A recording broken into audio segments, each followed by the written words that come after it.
अस्सलामु अलैकुम वरहमतुल्लाहि ताला वबरकातुहू। नाज़रीन, अल्हम्दुलिल्लाहि व कफ़ा व सलामुन अला हबीबिहिल मुस्तफ़ा, अम्मा बाद, फ़अऊज़ु बिल्लाहि मिनश शैतानिर रजीम, बिस्मिल्लाहिर रहमानिर रहीम।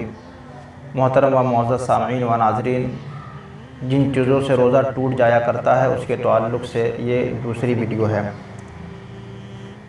मसला रोज़े की हालत में गुल, मंजन या खैनी का इस्तेमाल करना कैसा। जब आप रोज़े की हालत में गुल, मंजन या खैनी इस्तेमाल करने से रोज़ा टूट जाया करता है। इसी तरीके से रोज़े की हालत में राइस ट्यूब का इस्तेमाल कैसा। रोज़े की हालत में राइस ट्यूब या फीडिंग ट्यूब का इस्तेमाल भी रोज़े को तोड़ दिया करती है।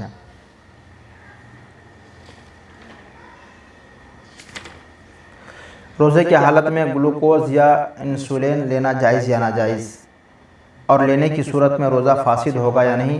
जवाब, कुतुब फ़िक़्ह में इन उमूर की सराहत है कि अगर कोई ऐसा मरीज़ है जो रोज़ा नहीं रख सकता, या रोज़ा से उसे ज़रर होगा, नुकसान होगा, या मर्ज़ बढ़ेगा या देर में अच्छा होगा, और उसकी कोई अलामत ज़ाहिर हो, या ये बात तजर्बा से साबित हो, या मुस्लिम डॉक्टर जो गैर फासिक के हो उसके बयान से मालूम हो, तो जितने दिनों तक ये हालत रहे उसे इजाज़त है कि रोज़ा ना रखे और बाद सेहत उनकी कज़ा करे।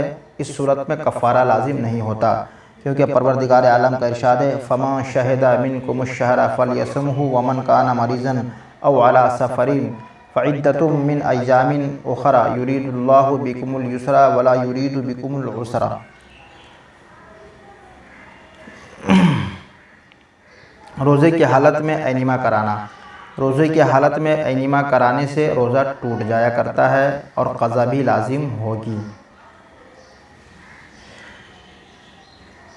रोज़े की हालत में दिल के मरीज़ का ज़बान के नीचे टिकिया रखना, इस सूरत में भी रोज़ा फासिद हो जाया करती, टूट जाया करती। रोज़े की हालत में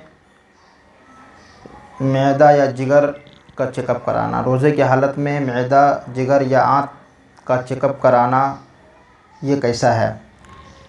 इलाज के इस तरीक़ाकार को डॉक्टरों की इस्तिलाह में एंडोस्कोपी कहा जाता है, और एंडोस्कोपी का हुक्म यह है कि उससे रोज़ा टूट जाया करता है। रोज़े की हालत में RCT कराना जायज़ या नाजायज़। रोज़े की हालत में RCT कराने के ताल्लुक़ से ये हुक्म है कि दांत का मरीज़ अगर मुमकिन हो तो रात में RCT कराए, दांत उखड़वाए, या उस तरह की कोई और इस्लाह कराए। रमज़ान के दिनों में इस तरह के इलाज से बचे, इसलिए कि अगर खून या दवा का कुछ हिस्सा भी हल्क के नीचे उतर गया तो बिलाशुबा उसका रोज़ा टूट जाएगा। अगर एहतियात किया तो रोज़ा फासिद नहीं होगा, लेकिन फिर भी ऐसा करना मकरूह होगा, क्योंकि अंदेशा मगर ज़रूर है। रोज़े की हालत में दमा के मरीज़ का इन्हेलर इस्तेमाल करना। रोज़े की हालत में दमा का मरीज़ का इन्हेलर इस्तेमाल करना कैसा है। जवाब, मरीज़ कई किस्म के होते हैं। एक वो जो रात के औक़ात में इन्हेलर इस्तेमाल करते हैं तो दिन रोज़े के साथ बखूबी गुजार सकते हैं, उनके लिए दिन में इन्हेलर का इस्तेमाल जायज़ नहीं। हाँ, बिला इस्तरार व परेशानी दिन में इस्तेमाल करने की सूरत में रोज़े की क़ज़ा व कफ़ारा दोनों लाजिम होंगे। अगर दिन में उसकी ज़रूरत नहीं है, कोई परेशानी लाहिक नहीं हो रही, फिर भी अगर वो इस्तेमाल कर रहा है तो रोज़े की क़ज़ा व कफ़ारा दोनों लाजिम होंगे। मगर ऐसा मरीज़ कि अगर किसी वजह से सख्त इज़्तिराब का शिकार हो, जिसकी वजह से इन्हेलर का इस्तेमाल ज़रूरी हो, तो उसके लिए इजाज़त है, मगर बाद में रोज़े की क़ज़ा करनी होगी। रोज़े की हालत में ऑक्सीजन मास्क लगाना कैसा। रोज़े की हालत में ऑक्सीजन मास्क लगाना भी रोज़े को तोड़ दिया करती है, लिहाजा इन चीज़ों से बचना ज़रूरी है।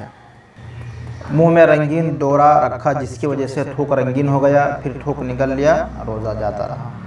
इंशाअल्लाह कल से अब उन चीज़ों का बयान होगा कि किन सूरतों में हमें कफ़ारा देना है और किन सूरतों में हमें कफ़ारा के साथ क़ज़ा भी करनी है।